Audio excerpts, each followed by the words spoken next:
Making My Way by Dragoness Bahamut.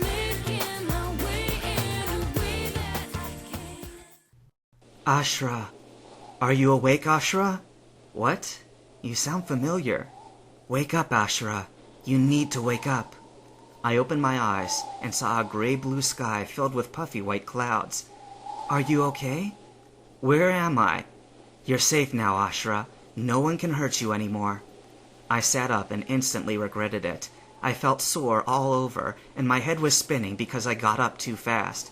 When the dizziness cleared, I looked around. To my right was a reflection? That can't be right. Are you a Mew? I asked. The Mew nodded.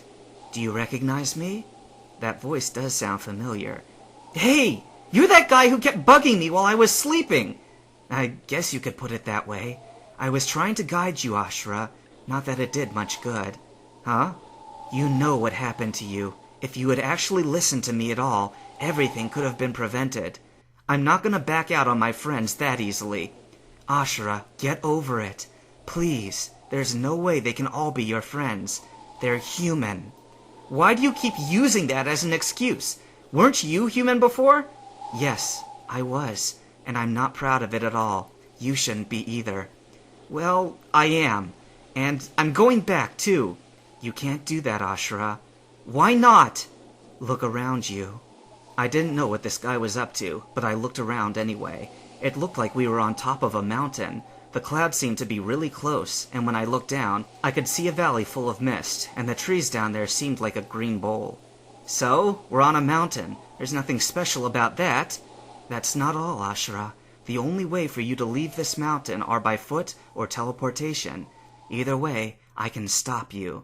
This is stupid. Why can't you just leave me alone? You bring me here and say I can't leave, and you still haven't told me your name. My name is Nakiro, and don't forget that I saved your life, Ashra. Saved my life? That's right.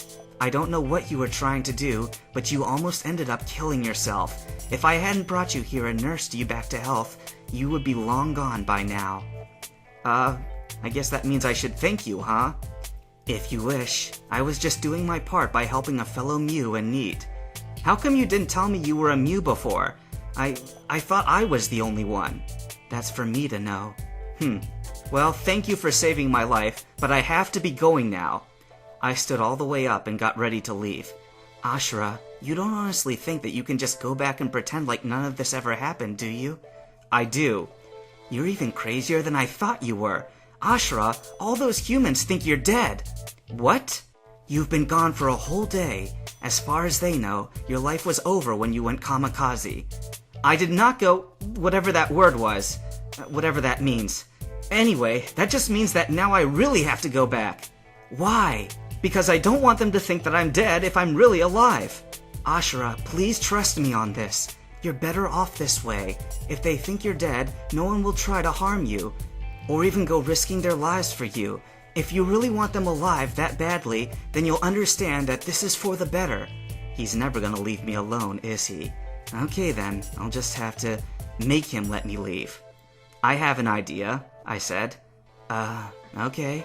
I challenge you to a match. What? Just you and me. If I win, you'll let me leave. If you win, then I'll stay here. You've got to be kidding. I'm not. Come on, let's go! I'd rather not. Why not? I don't want to end up hurting you after I spent so much time trying to heal you. You won't hurt me. I'm gonna win. Nakiro sighed. That's not the way we do things, Ashra. Huh? Who's we? Us. Mews. The two of us? No. There are many of us, Ashra. I'm sure the rest of us would like to meet you. Huh? No matter how far apart we are, a Mew is a Mew, and we share a bond that no other species has. You read the legend. While it may have been written by humans, there is some truth in it. You've experienced it before. I spoke to you in your dreams, and I have been watching you ever since you first evolved. That long? Yes. I thought that by watching you, I would be able to help you better later on. But I messed up, and I still don't know if I overestimated or underestimated you. I didn't know whether I should take this as a compliment or an insult. I'm going to send out a gathering. I recommend that you attend. Say what? Nakiro closed his eyes, and a yellow haze surrounded him. I couldn't see it, but I could definitely feel his mind waves calling out to me. But it wasn't just me. He was reaching out to every Mew in the world. And it was working. I wasn't sure how, but I knew that they were responding, one by one. What about you, Ashra? Huh? Aren't you coming? I guess so. Huh? What happened? I looked around in bewilderment. I wasn't standing on the mountain anymore. I wasn't sure where I was. It didn't look like any landscape or anything at all, really. The background was moving, but it wasn't really moving at all, and it wasn't changing either. But it was definitely changing.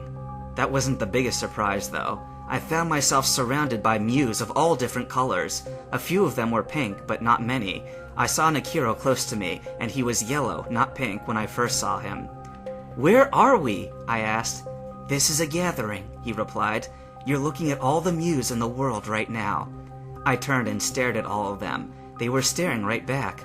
I began to feel scared. What's gonna happen now? I whispered.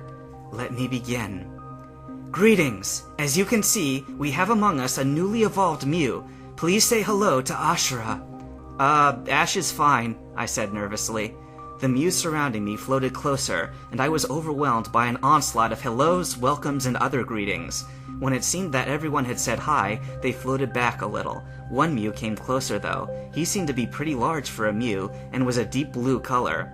You said he was newly evolved, Nikiro. How new is new? Ashra, tell them how old you are. Huh? I'm 10. 10? As in years? Asked the blue Mew. Yeah, that's right. They all fell back, and some started whispering to each other. A Mew came up behind me. He was light sea green. That's impossible. No human evolves when it's 10 years old, he said.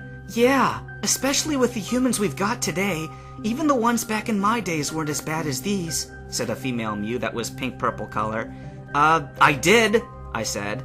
Ashra is very special, Nikiro said with a laugh. He's got to be, doesn't he?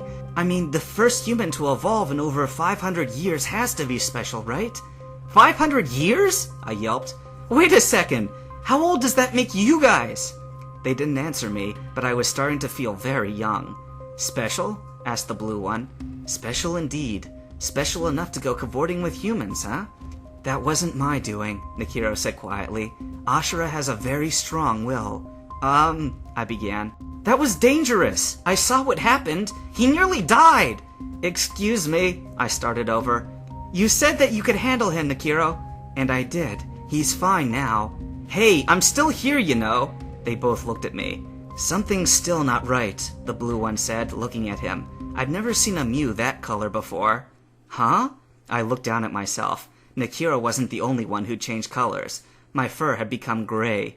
But I thought it was supposed to be pink. I looked over my shoulder at my tail. It was gray too.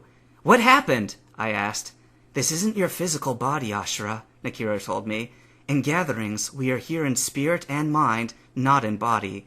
Here, your true colors are revealed. I don't get it. You're looking at your soul. Never mind. Nikiro, do you remember the story of the Dark Mew? The blue Mew asked. Yeah, but that was just a story, Nikiro replied. Every story has some truth to it. Maybe that one was a vision of the far future, a warning to us. You're not talking about Ashra, are you? Huh? What about me? I'm not saying anything about anybody. I'm just saying that maybe we should be careful. Huh? I asked. Ashra, you would never hurt anybody, would you? Nikiro asked me. No way! See? The big Mew shook his head. Mere words don't mean anything. Truth comes from action. Nikiro, if you really wish to make Ashra your responsibility, then I want you to take care. Why do you guys keep talking like I'm not here? I asked. Unless there are any objections, I now declare this gathering ended. What? A light appeared and grew larger and larger until it seemed to swallow everyone up, including me. I was back on the mountain. Nikiro was there too, and he looked worried. Nikiro? I asked. Don't worry about what he said, Ashura. There's no way you could be the Dark Mew. Huh? It's getting late and you need your rest. I don't think you fully recovered anyway. Go to sleep, Ashura. I'll see you in the morning. You're not gonna talk to me in my sleep? I promise I won't. I guess I will. He was right about me not being fully recovered. I was starting to realize how tired I was. Any spot on the mountain looked comfortable, so I just curled up where I was and drifted off to sleep. Tomorrow, I will go home.